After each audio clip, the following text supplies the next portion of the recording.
Friends, welcome to our assembly. நேற்று எங்கள் ஸ்கூலில் பரிசளிப்பு விழா வச்சுருந்தாங்க. நல்லா படிக்கிறவங்களுக்காக.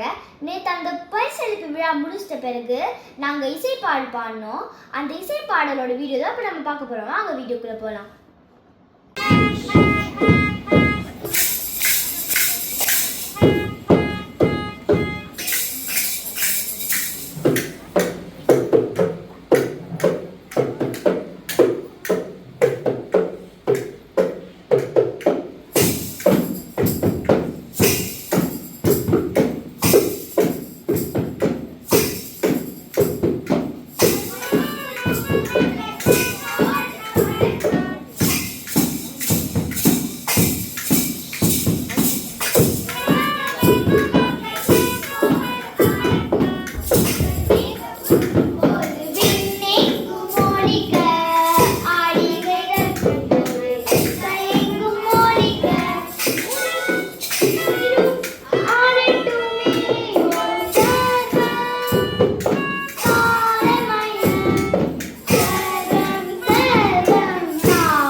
வீடியோ உங்களுக்கு பிடிச்சிருக்குன்னு நினைக்கிறேன். இந்த வீடியோ உங்களுக்கு பிடிச்சிருச்சுன்னா லைக் பண்ணுங்க, ஷேர் பண்ணுங்க, கமெண்ட் பண்ணுங்க. மறக்காம சப்ஸ்கிரைப் பண்ணிட்டு அந்த பெல் ஐகானை கிளிக் பண்ணுங்க. அப்பதான் எங்க வீடியோ நோட்டிஃபிகேஷனுக்கு வரும். அடுத்து ஒரு நல்ல வீடியோவில் சந்திப்போம். பாய்.